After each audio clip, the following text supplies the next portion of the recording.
अध्यक्ष जी, आपका बहुत बहुत धन्यवाद, आपने मौका दिया।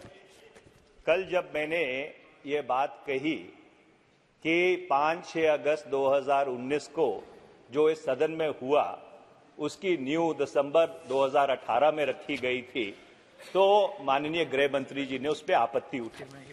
मैं जो प्रेसिडेंशियल प्रोक्लेमेशन की स्टैंडर्ड लैंग्वेज है वो पढ़ के सुनाना चाहता हूं, और जो जम्मू और कश्मीर की प्रेसिडेंशियल प्रोक्लेमेशन थी उसकी जो भाषा है वो पढ़ के सुनाना चाहता हूं। सिर्फ 2 मिनट लगेगा। जो स्टैंडर्ड प्रेसिडेंशियल प्रोक्लेमेशन है, और मुझे साथ की कॉपी मेरे पास मौजूद है, उसमें धारा 3 को लेकर स्टैंडर्ड लैंग्वेज है, so much of the proviso to Article 3 as relates to the reference by the President to the legislature of the states।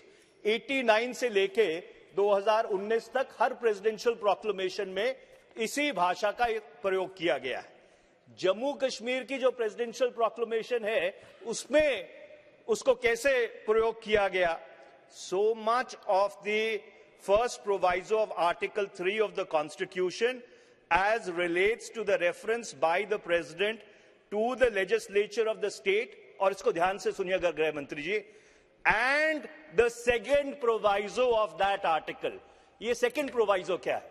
ये second proviso ये है, जब धारा 3 में आप किसी भी स्टेट को रीऑर्गेनाइज करते हैं तो बगैर उसकी असेंबली को कॉन्फिडेंस में लिए आप वो रीऑर्गेनाइजेशन नहीं कर सकते।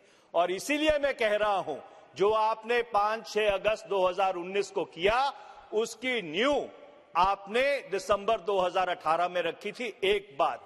दूसरा, जब आपने कॉन्स्टिट्यूशनल ऑर्डर 272 निकाला और 367(4) उसमें प्रावधान किया और कहा कि लेजिस्लेटिव असेंबली का मतलब भारत की संसद है, आप ये भूल गए। जब आपने पार्लियामेंट को जम्मू कश्मीर की असेंबली में तब्दील किया तो जम्मू कश्मीर संविधान की धारा 147 है, which says that no bill can be entertained in the legislative assembly which changes the constitutional arrangements between Jammu and Kashmir and the Union of India। Okay। दूसरी बात मैं ये कहना चाहता हूं, ठीक है, आपने नहीं, एक मिनट अध्यक्ष जी, आपने धारा 3 पढ़ी संविधान की,